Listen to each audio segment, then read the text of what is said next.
one of the biggest dangers is believing everything you think, because it's like you have these thoughts and it's like the enemy has planted these thoughts in your head. And it's like, you're going to fail. You're going to go to Israel. You're going to lose everything. You're going to be alone. You're going to, all of these things that you fear. And it's like, is that the character of God?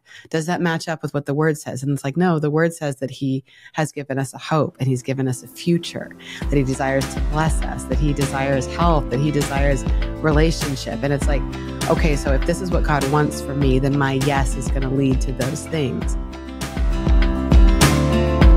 Hillary, I'm really honored to be here today. Thank you so much for saying yes and sitting down with me to tell me a little bit more about your story. Honestly, one of my favorite parts about like Passover and Sukkot is when we sit down with our kids and we like talk about the faithfulness of God. And it's like, you remember what God did. And it's like what he did in the Exodus and what he did in the desert in the 40 years of provision. And for us, we try and personalize it. And it's like, what did God do for the Marcellinos? What did God do for Arabella? And so today I'm really excited to highlight God's faithfulness in your life. So I know that we're family, but we haven't sat down and talked about like where this journey has been for you over the last 8 or 9 years. I don't know if ever, but certainly not recently. So I'm excited to hear about how God really demonstrated his faithfulness to you. So thank you for saying yes and pulling up a seat at the table.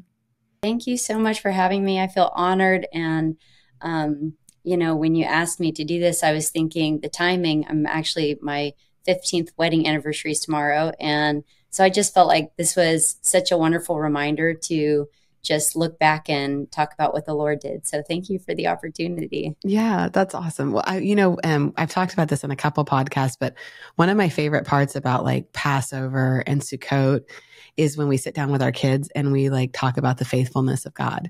And it's like, you remember what God did. And it's like what he did in the Exodus and what he did in the desert in the 40 years of provision.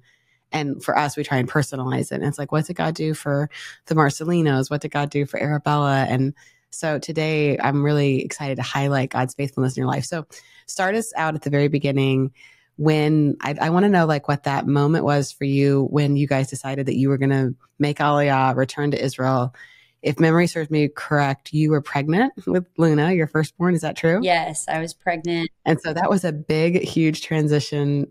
And tell me about what that was like. Yeah. So the story starts a little bit before, because even as a teenager, the Lord really had just opened my eyes to his heart for Israel. And it was really through my husband's family. And I felt pretty strongly that I would spend some time there. I didn't actually imagine myself living there, but, I was like, I'm going to go serve in some capacity. And so I had actually started learning Hebrew, and I just had this love for Israel in my heart. And so when my husband and I, Jordan, when we ended up getting married, he's Jewish, of course, it's our family. And we had always talked about going to Israel and living there at some point, but it was kind of like this distant thing in the future that I felt would happen at some point. But I can honestly say, like, when the moment came, it was leading up to it. I had visited Israel for the first time that year. So it was like 5 months before we had gone on our first trip. I wasn't pregnant yet. And I had an amazing trip. I mean, it's life-changing to go to Israel. But I can honestly say, I remember coming off of that trip being like, yeah, I don't think I want to live there right now. Like, I think I'm good. Yeah. It wasn't like, oh, I got to like move there now. Yeah. It was just kind of like, that was a great experience. It's a culture shock coming from America, going anywhere, but yeah.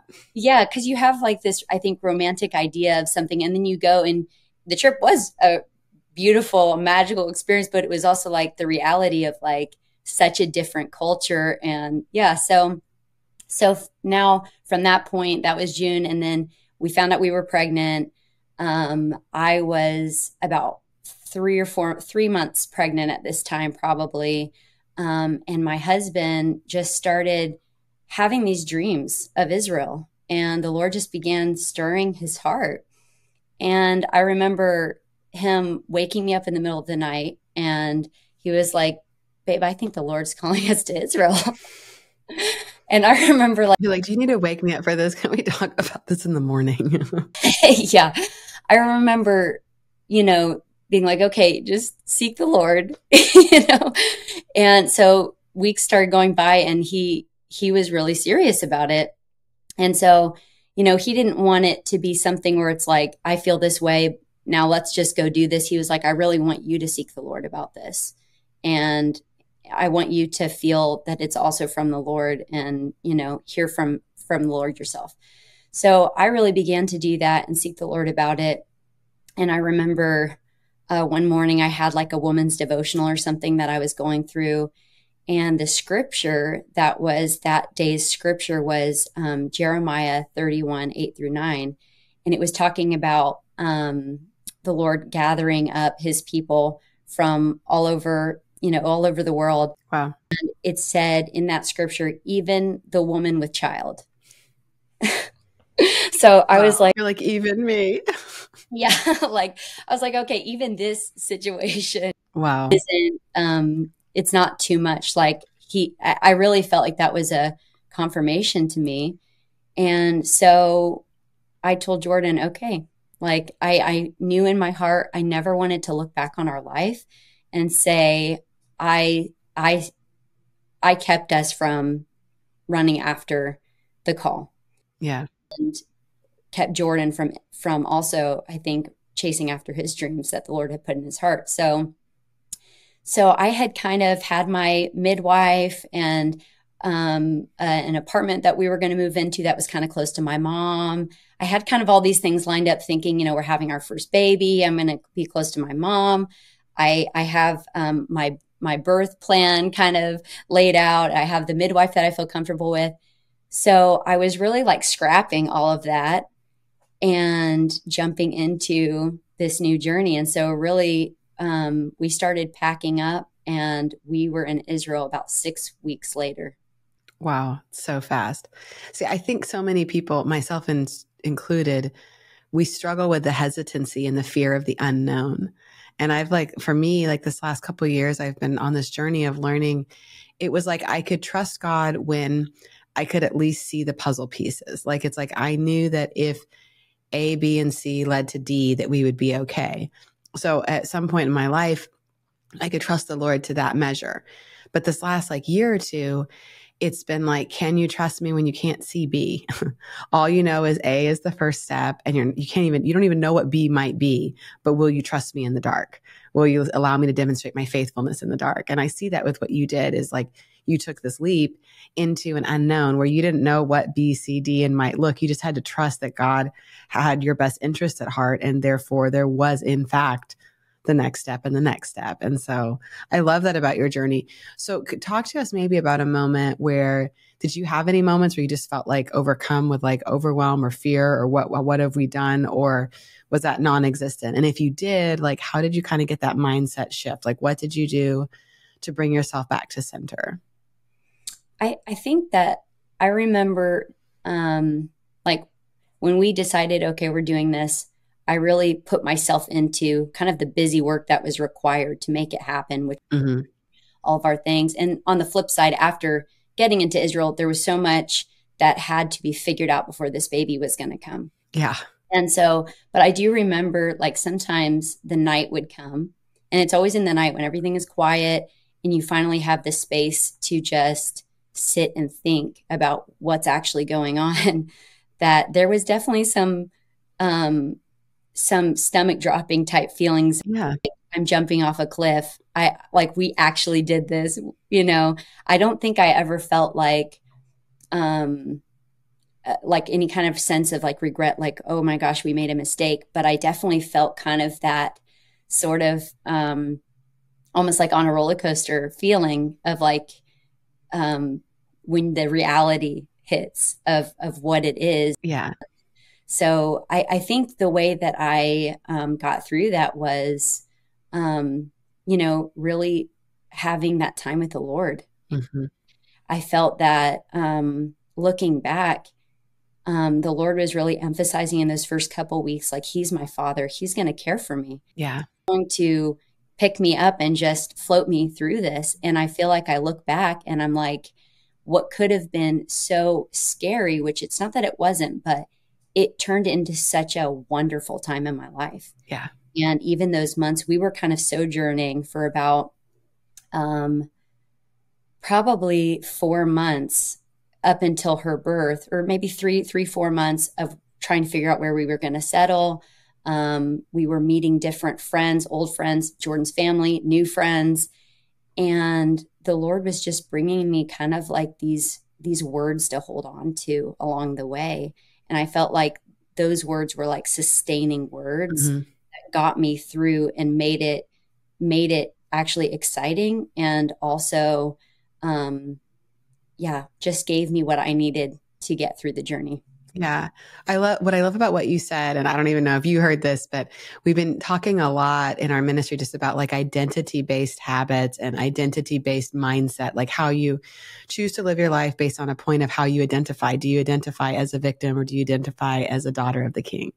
And like what you said is, I trusted him as my father to provide for me. So it's like you began to embrace the identity of a daughter, and you knew that you could trust him to take care of all of these unknowns, this trusting God in the dark and his faithfulness. And because you like embraced that this is who I am and this is who you are. And I think it's so important for like those listening, when you're going through those places of unknowns, is pushing into the character of God. And not even, I have to tell myself sometime, it's not even what I know or what I believe or theology or doctrine. It's that I know that God is love, and I know that God has my best interests at heart. And so sometimes those fears, I heard someone say once that one of the biggest dangers is believing everything you think, because it's like you have these thoughts, and it's like the enemy has planted these thoughts in your head. And it's like, you're going to fail. You're going to go to Israel. You're going to lose everything. You're going to be alone. You're going to, all of these things that you fear. And it's like, is that the character of God? Does that match up with what the word says? And it's like, no, the word says that he has given us a hope, and he's given us a future, that he desires to bless us, that he desires health, that he desires relationship. And it's like, okay, so if this is what God wants for me, then my yes is going to lead to those things. As you know, we've been in a season of transition this year, and some of our really good friends came to visit us a couple of weeks ago. And actually she said to me, she's like, I just need to know that you were really okay. Like that you're really all right. And I just like laughed, because it was like, of course we're okay. But it was so funny, because it was like what you said, people need a hands-on experience. They need to like be present and see. And it's like, okay, this is that. So, talk to me about a moment where I want you to tell us a little bit about Beautiful Land Initiative and how that all started. But I also would love to know, like, this was not a 1-year journey. You were in Israel for what, 8 years about? Yeah, it was 8.5 years. And so like this isn't, I often find that when we say that big yes to God, there's that energy in the beginning, there's that sense of adventure, but then it requires the discipline and the consistency to maintain the yes, even in the hard moments.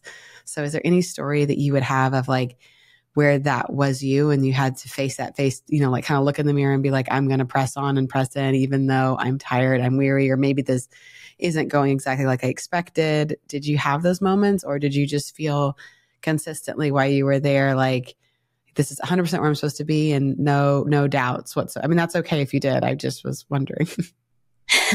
Well, I think that,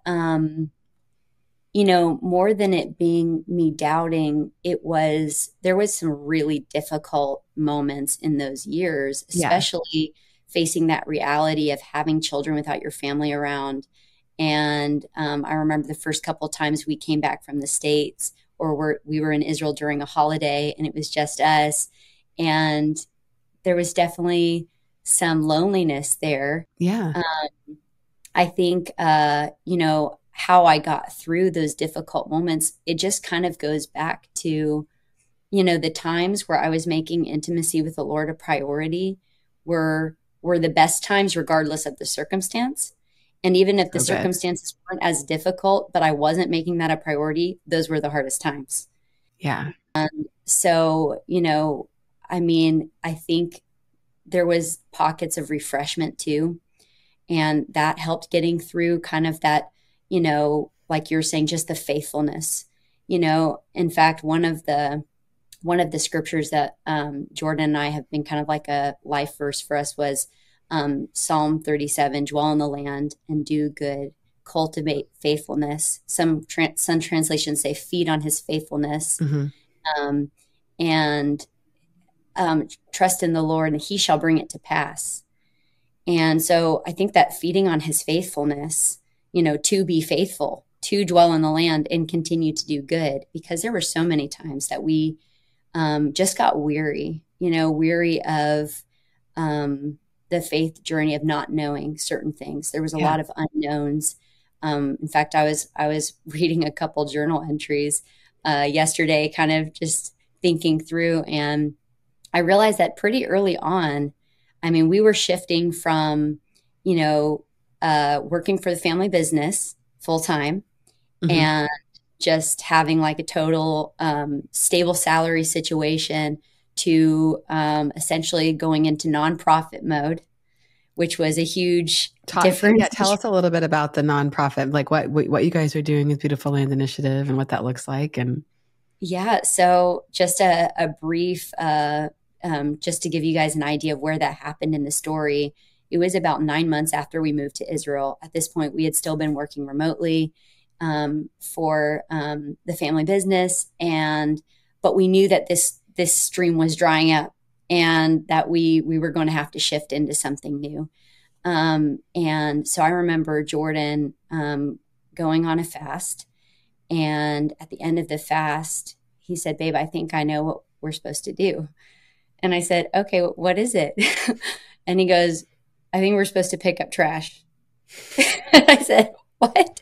No, actually, it's funny in that moment, but looking back, Jordan had a heart for the restoration of Israel, and his heart was broken over just some of the most holy places in Israel. There was a litter problem, and he felt that if he ever returned, he wanted to be a part of restoring the land in that way, and caring for the land and stewarding the land, because this is the land the Lord loves. Mm-hmm. And so he had told me about that probably, years prior, but it wasn't something that was like that we talked a lot about, or that was in the forefront of my mind.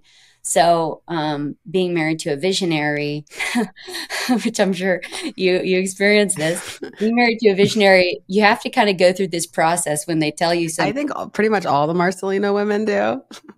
Yeah. And you have to go through this process, because you're like, okay, God forbid you shut down something that the Lord actually is calling you to do. Yeah. But then there's a lot of ideas, and there's a lot of things that come that you have to kind of sort through. So I was just like, I was listening, and I just was like, okay, like, let's see where, I'm not gonna say anything yet. I'm just gonna. My dad is also a visionary as well as Paul. But my dad told me, he's like, I'm at the point where I realize that I may have like 10 ideas and one of them's really only a good one.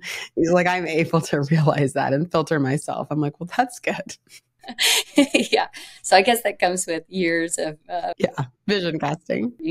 But so Jordan and I remember we prayed together, and we committed this thing to the Lord, and Jordan called it the Beautiful Land Initiative.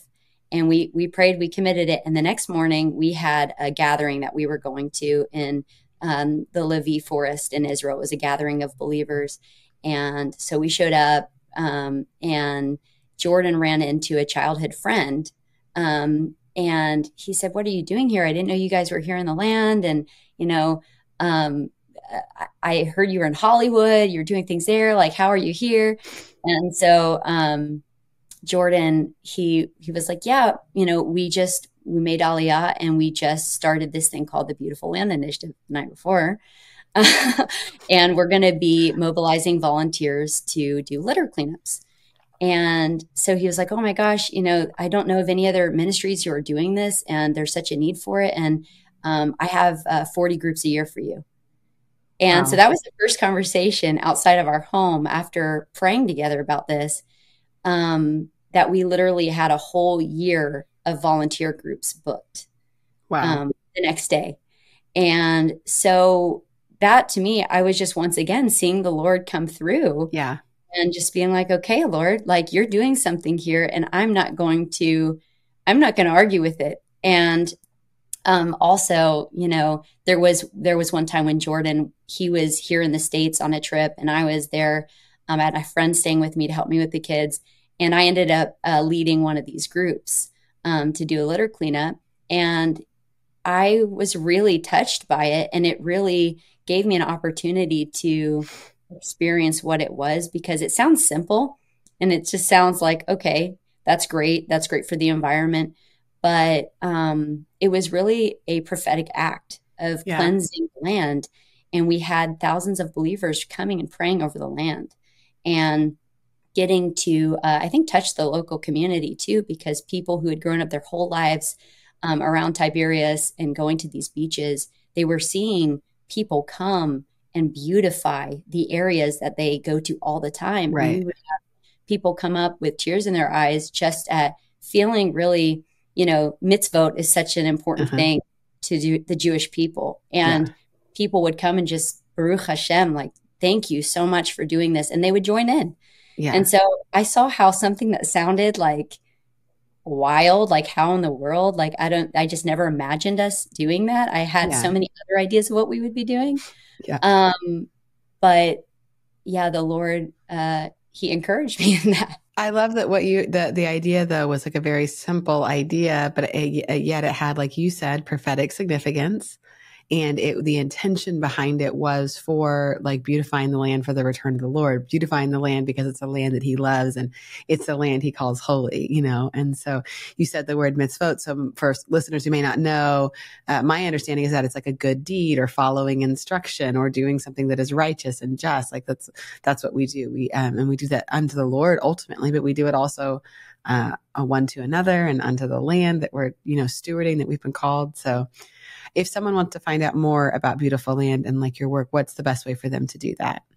So you can go to beautifulland.org, Okay. and you can find out all kinds of information on there, see videos of past cleanups. You can check out our bin project. We do have a project in Tiberias where we're installing trash bins along the Sea of Galilee, where there's beaches, partnering with the city to do this, where there's beaches that just don't have the infrastructure yet. And so if you want to be a part of something like that, yeah, that's how you can get. Awesome. Okay. I love that. Well, kind of jumping back into your story. I love how a couple times you've touched on things like, spending time with the Lord, devotions with the Lord, intimacy with the Lord, however you want to word it. If you were going to offer it to me, my takeaway from a lot of this is your story is saying yes to God in the dark, being supportive of your spouse. Like if there's any way to support the dreams and vision that God has had in their heart. I don't know if that was something you'd want to speak more into.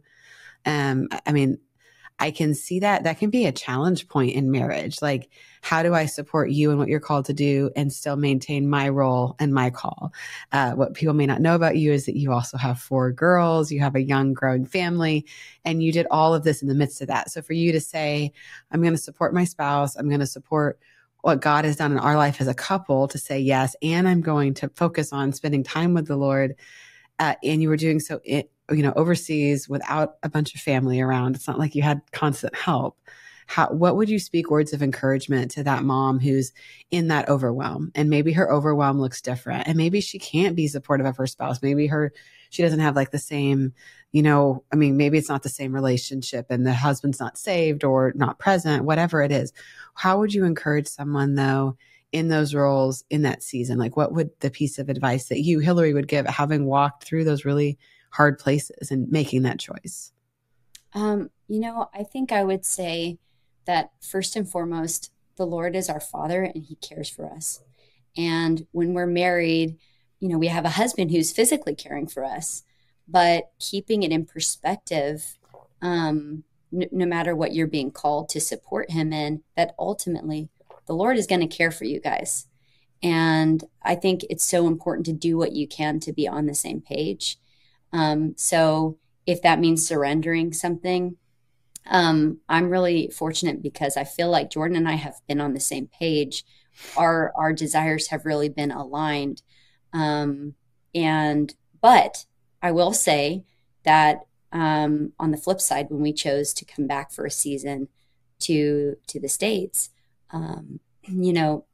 it was actually something that I had to surrender to, Yeah. because it was something that I felt was clearly it was from the Lord, but it was one of the first times in a long time where I think Jordan had more peace, and I had to really let go Mm-hmm. of maybe what I thought the future would look like. And so I guess my encouragement would be, do whatever you can to stay close with the Lord. There are seasons where we do have little kids, and it doesn't always look like we can get up early before they wake up. But the seasons that I fight for that, I can do anything in those seasons. Yeah. It's like I can do all things through him who strengthens me.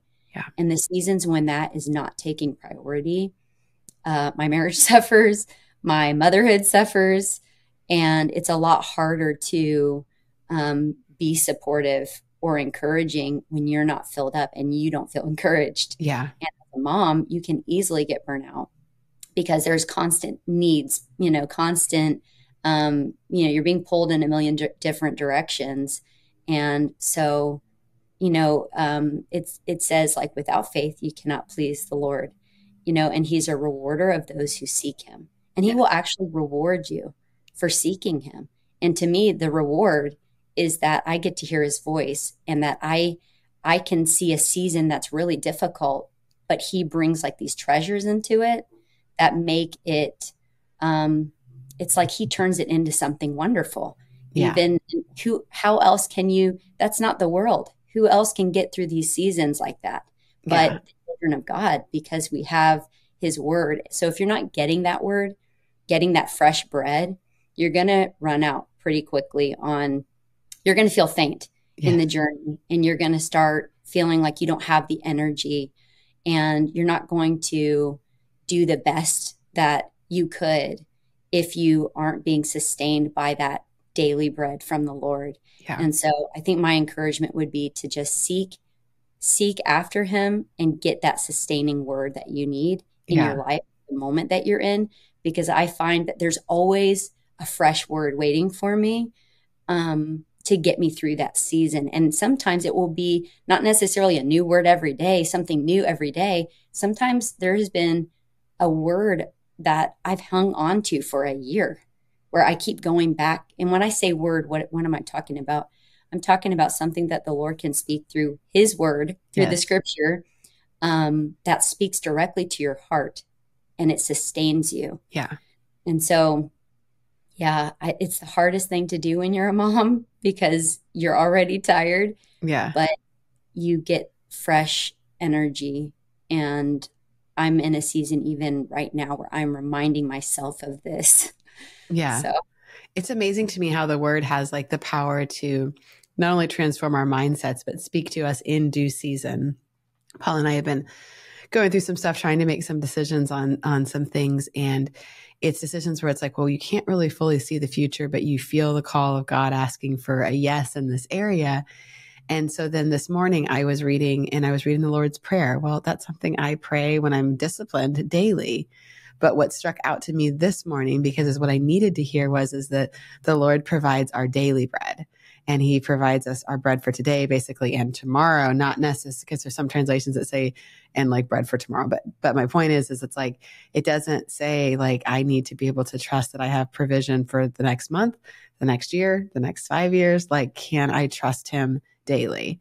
And do we have what we need today to say yes? Yes. Do we have what we need for tomorrow to say yes? Yes. So then why are you worried about the future? And it just was like, but it's the same word. I've read it, 500 times, but like today it spoke to me because it's living and it's breathing and it's active and it's a two-edged sword in my spirit. And it's like, no, this is what you need to hear today. And so it's like amazing how he pulls those things out to refine us and to position us and to bless in us. So I love that that's part of your message and testimony, because it's a huge part of my heart is like, if you really want to know the Lord, you have to remain in that discipline of daily seeking him and being in daily communion and relationship. And it's hard. It's especially hard when you're a mom, if you're working, if you have kids, if you're homeschooled. I mean, there's just all these things you can add on, and it can be exhausting. So for sure. Okay. Well, just kind of as we close out, is there any like thing that you would just really like to say to the women or men who are listening today? Like, if there's anything that you would want them to know from your story, You've highlighted the faithfulness of the Lord. You've talked about, your discipline being in the word. And obviously you're an incredible mom and wife and dedicated to the call of the Lord on your life as a family. But what would be a takeaway to someone that is, in a real different season, but they're feeling that yes, and they're feeling afraid or they're feeling concerned or hindered by their circumstances? What would you say to them? I would say that the Lord, he always has hope for us in our life. And whatever trial we're going through, there's also, like, I think to the extent of the trial, there can be that extent of great joy, like waiting for us. And so to just fully, like like we were just talking about, if it's sometimes a minute by minute surrender of your logical mind that wants to tell you all the things that could go wrong, or all the things you're not doing enough of, just like surrendering and trusting the Lord. He's the one who writes our story.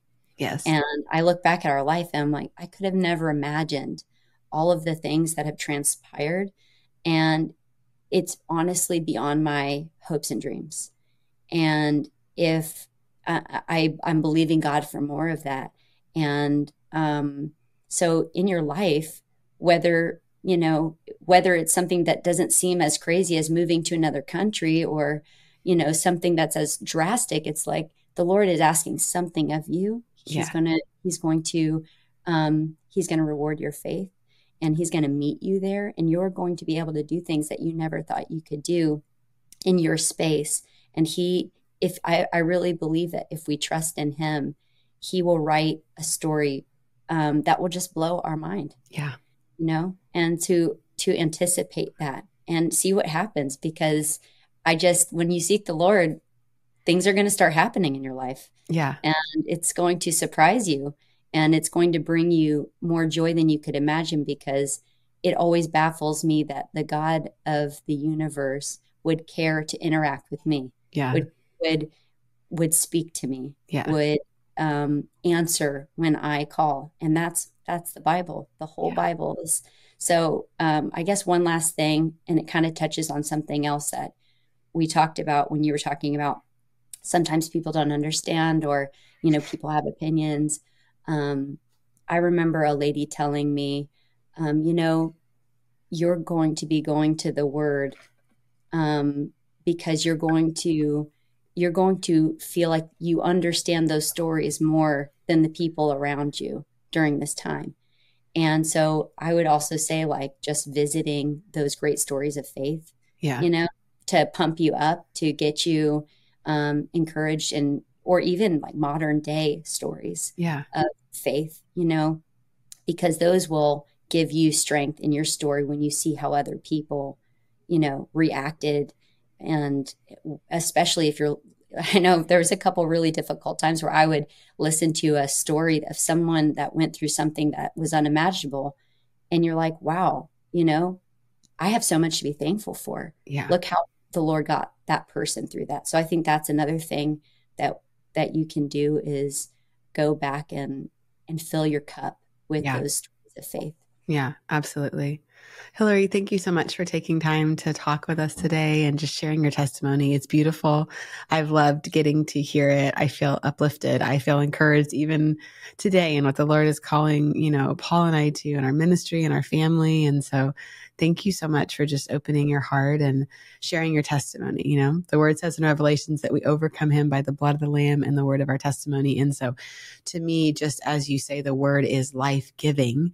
The word living through you and the testimony of God's faithfulness is also life-giving. And I understand it's a little bit different, but it still is glorifying his name, glorifying his faithfulness, and highlighting how his word is true and how it manifests in our life, especially when we seek him. And so thank you so much for doing that today. I really appreciate it. Thank you so much for having me. So awesome. Well, to those of you listening, I can hear, like, you're maybe like, well, God's not calling me to move out of the country, or I don't have all of these things, or, your story may look different, but here's what I hope you glean from today is that the Lord is faithful in whatever season that you are in, wherever he has called you, whatever that yes in the dark is. And that yes in the dark may look like a baby step compared to, I'm calling you to uproot your family and move to Israel while you are pregnant with your first child. Like, I get that. Your yes may look different, but that is irrelevant. What is relevant is the principle of that we say yes to God when he asks us, and that we choose to participate when God is doing something. One of the words of wisdom I received when I was really young is that if I wanted to, kind of walk in a relationship with God, was if I saw God active and moving, to participate in what he was doing. Instead of demand that God come and move in my space, if I see him doing something, to put myself in alignment with that and go and do what God is doing. So wherever God is calling you, your provision, your joy, your peace, that healing in that relationship with your spouse, that healing in that relationship with your kids is in that yes. And you may not be able to see it, and it may not make sense. And in the natural, it may not seem logical, but that's not where we work. We work from a place of where the word is more true than our circumstances. And so our obedience unlocks blessings and abundance and peace that surpasses understanding. And so I hope that Hillary's story and Jordan's story and their beautiful girl's story of saying yes in the dark, and then even saying yes to come back to the States for a season. This was a long period where there were lots of ups and downs, but they remain consistent to the word of the Lord, and they may remain consistent to seeking his face in season. And I encourage you with that no matter what you're walking through, it is only a season, and you may find yourself exhausted. I've been battling like a bit of a head cold, or kids have been sick. And a couple nights ago, I was walking down the hall and the boys were awake, and it was the middle of the night. And I was just thinking, this is so exhausting. I'm tired. I'm weary, like in my mind. But then I was like, this is but a moment. This is but a season. And I made myself think about how precious it is. And these little ones that I love and would do anything for. This is just a moment, just a head cold. But if I let myself get in the moment of how I feel versus what I know to be true, that's where the enemy traps us. So I want to encourage you with Hillary's word to seek his face every day. Somehow find space for that. Get in the word. Maybe you have to use an app that you can just listen to it, listen to the word while you're doing dishes or unloading the dishwasher or in the car or waiting in the carpool line, whatever it is. Find a way to get his word inside of you. And it is going to be that thing that births that harvest in season. And I also really want to encourage you to look up what Jordan and Hillary have been so passionate about. It's beautifulland.org. beautifulland.org. So make sure that you check out their work and pray for them and pray for their family in this season, that the Lord will give them direction in all things. Thank you so much for joining me today. Thank you so much for pulling up a seat at the table. We are praying that you will see the faithfulness of God to your big yeses in the dark.